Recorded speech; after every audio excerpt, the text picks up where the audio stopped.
जब हम जीवन की गहनता में उतरते हैं तो एक सवाल बार बार हमारे मन में उठता है, नारायण कौन है? क्या वे केवल एक भगवान हैं जिन्हें हम पूजा अर्चना करते हैं, या वे उस ब्रह्मांडीय सत्य का रूप हैं जो हमारे अस्तित्व के हर अंश में समाया हुआ है? क्या नारायण और विष्णु एक ही हैं, या उनके भी अलग अलग रूप और गूढ़ रहस्य हैं? और सबसे बड़ी बात, नारायण का हमारे जीवन में क्या महत्व है? क्या वे हमारे लिए केवल एक दूरस्थ दिव्यता हैं, या वे हमारी आत्मा के सबसे करीब हैं? इन प्रश्नों के बीच छिपा है एक अनोखा रहस्य, वह रहस्य जो सदियों से संत, योगी और दर्शन शास्त्री समझने की कोशिश करते रहे हैं। नारायण केवल एक नाम नहीं, बल्कि वह अस्तित्व है जो सृष्टि की शुरुआत, उसके संचालन और उसके अंत तक साथ रहता है। वे वही हैं जो अनंत ब्रह्मांडों के जनक हैं, वे ही हर जीव के अंदर मौजूद परम आत्मा हैं, और वे ही अंततः हमें मोक्ष की ओर ले जाते हैं। इस वीडियो में हम उस दिव्य सत्ता नारायण की यात्रा पर निकलेंगे जो महाविष्णु, गर्भोदकशायी विष्णु और क्षीरोदकशायी विष्णु के रूपों में हमारे सामने प्रकट होती है।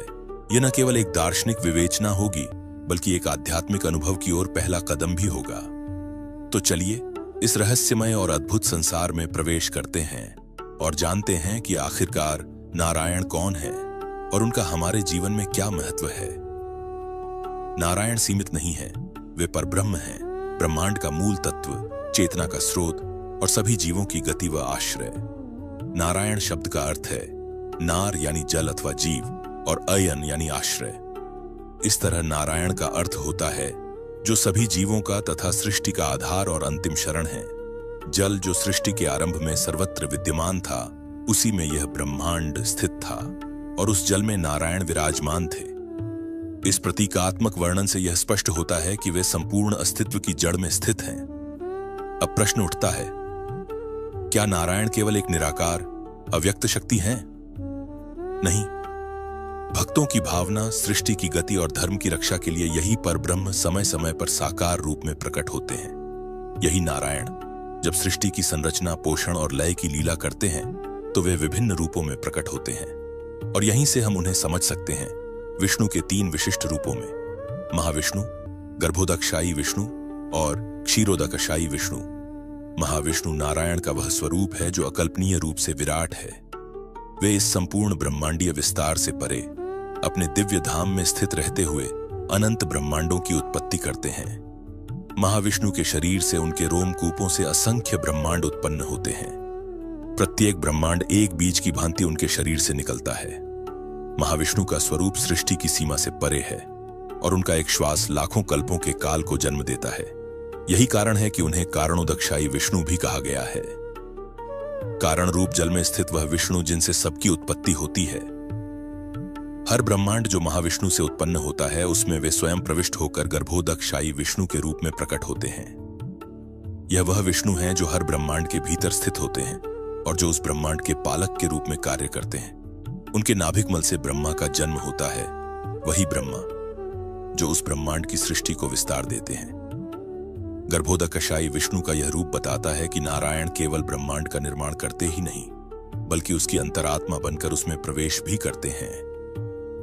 इसके बाद आते हैं क्षीरोदकशायी विष्णु, जो हर ब्रह्मांड के भीतर स्थित क्षीर सागर में वास करते हैं। यही विष्णु देवताओं की प्रार्थनाओं को सुनते हैं, समय समय पर अवतार लेते हैं और संसार में धर्म की स्थापना हेतु कार्य करते हैं। वे ही हैं जो भक्तों के हृदय में अंतर्यामी रूप में निवास करते हैं। वे हर जीव के भीतर स्थित आत्मा में भी समाहित होते हैं, इसीलिए उन्हें सुपर सोल भी कहा जाता है। श्री कृष्ण ने भगवद गीता में अर्जुन से कहा, मैं हर जीव के हृदय में स्थित हूं। यही नारायण के क्षीरोदकशायी रूप की पुष्टि है। इन 3 रूपों के माध्यम से हम यह समझ सकते हैं कि नारायण केवल एक निराकार शक्ति नहीं है, बल्कि सृष्टि के हर चरण में उनकी भागीदारी है।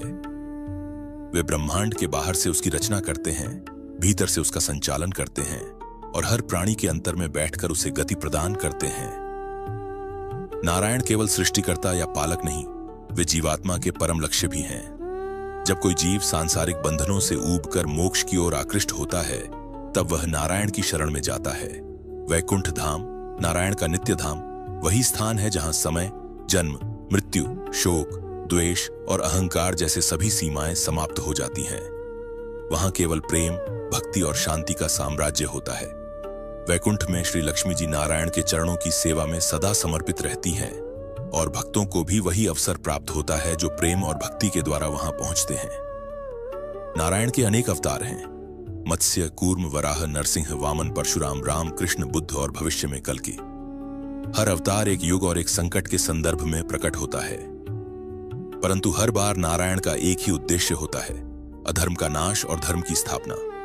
श्री कृष्ण ने अर्जुन से यही कहा था, यदा यदा ही धर्मस्य ग्लानिर्भवति भारत। इसका आशय यह है कि नारायण जब भी धर्म का पतन होता देखते हैं तो वे स्वयं को प्रकट करते हैं, परंतु नारायण की सबसे गूढ़ और मधुर उपस्थिति उनके भक्तों के हृदय में होती है।